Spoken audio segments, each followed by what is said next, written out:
সুপ্রভাত বন্ধুরা, কেমন আছেন সবাই? নিশ্চয়ই ভালোই আছেন। শ্যামলীজ লাইফস্টাইলে আবারও একটা নতুন ব্লগে আপনাদের সকলকে সুস্বাগতম। এদিকে এদের কলমি শাক খেতে দিয়েছি পাখিগুলোকে, দেখুন কেমন খাচ্ছে। দেখুন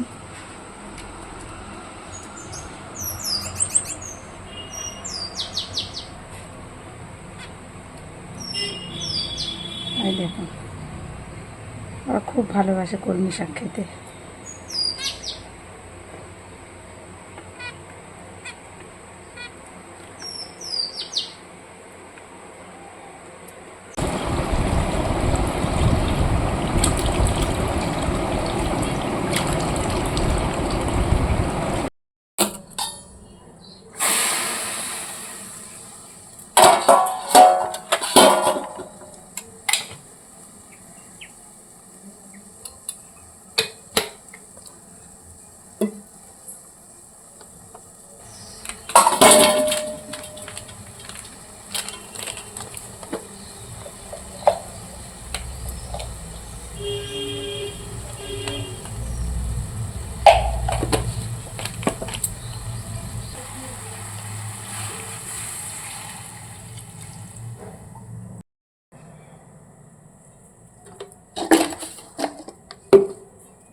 এখানে খাবার দেয়া হয়েছে, কত পাখি এসছে দেখুন, আরও অনেক পাখি এসেছিল। এই ক্যামেরা দেখে উড়ে গেল সব।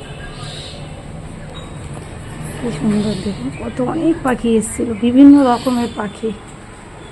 পাখির সংখ্যা বেড়ে যাচ্ছে আস্তে আস্তে আমাদের।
এদিকে বাজার থেকে নিয়ে এসছে হচ্ছে পার্শে মাছ।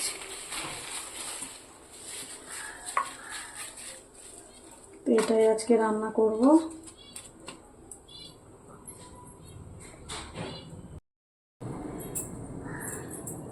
তো চলুন, কাজ করতে করতে একটা সাবস্ক্রাইবার বন্ধু কমেন্টের উত্তর দিয়ে দিই। কমেন্ট করেছিলেন আমাকে,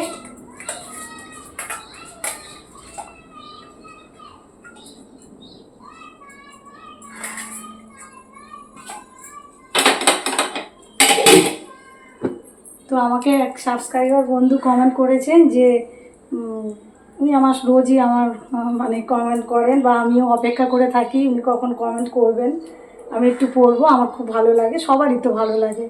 তো উনি উনি আমায় জিজ্ঞাসা করেছেন যে আমার ছেলেরা কি আসতে চায় না ক্যামেরার সামনে।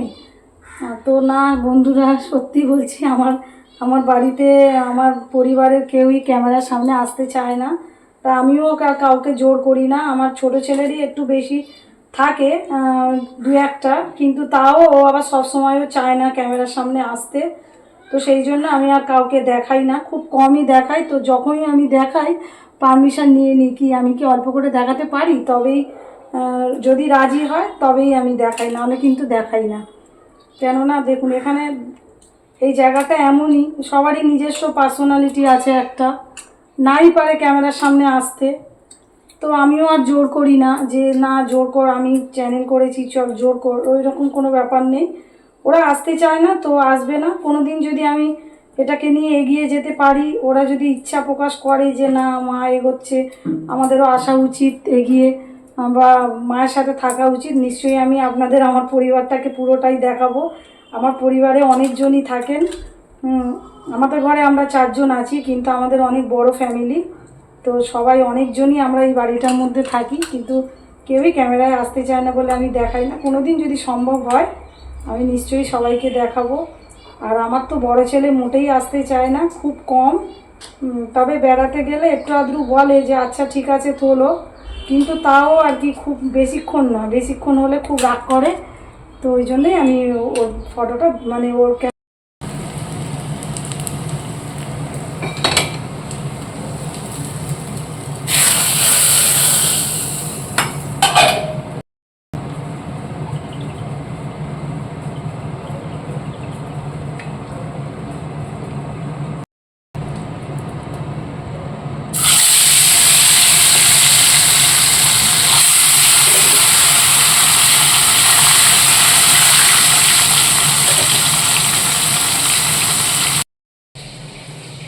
ওই যে ওদিকে রান্না করতে করতে চলে এসেছি গাছগুলোতে জল দেওয়ার জন্য। আজ না অতিরিক্ত গরম পড়েছে, ওই জন্য পার্শে মাছটা ওই আদা রসুন পেঁয়াজ দিয়েই বানালাম। কারণ এত গরমে একদমই মানে ওইসব সরিষা বাটা টাটা খাওয়া যাবে না, ওই জন্যই আদা রসুন দিয়েই বানালাম। আর এই যে এদিকে বানাচ্ছি পেঁয়াজ, তারপর পটল, তারপর ঢেঁড়স, আলু, কাঁচা লঙ্কা, এগুলো দিয়ে সব ভাজা বানাচ্ছি, সব রকম সবজি দিয়ে একটা ভাজা।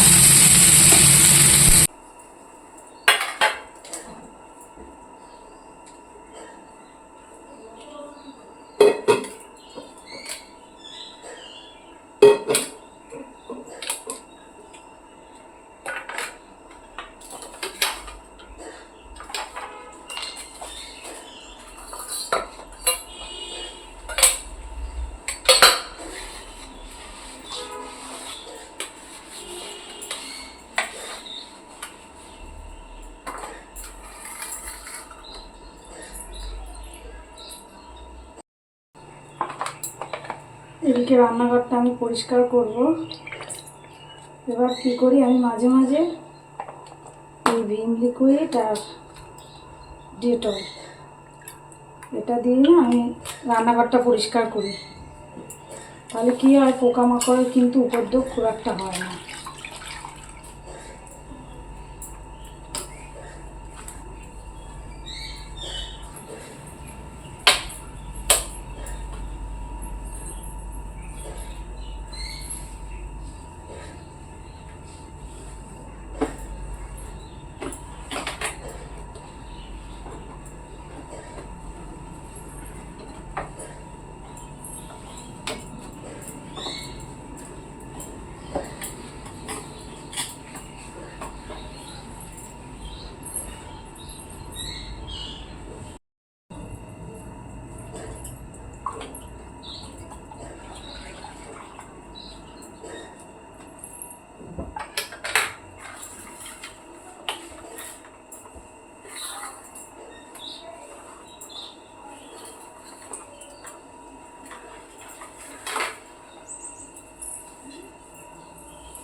এদিকে রান্নার পর সমস্ত কাজ আমার কমপ্লিট বন্ধুরা।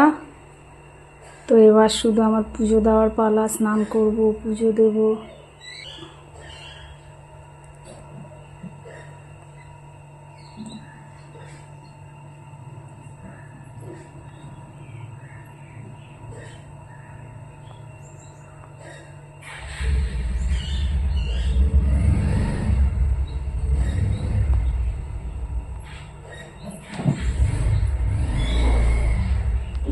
তো চলুন বলে দিই অবশেষে কি রান্না হলো। এই যে সব রকম সবজি দিয়ে ভাজা করেছি, আর পার্শে মাছের পেঁয়াজ আদা রসুন দিয়ে কারি বানিয়েছি, আর ডাল। এই গরমে আর কিছু ভালো লাগছে না বন্ধুরা, তার জন্য একদম হালকা ফুলকায় রান্না করছি আমি বেশ কিছুদিন ধরে, কারণ বাড়িতে কেউ খেতে চাইছে না, সেই কারণেই। আজকের মতন এখানেই আমি আমার ব্লগটা শেষ করছি। তো tata, bye bye, see you again. আবার দেখা হবে নেক্সট ব্লগে। টাটা।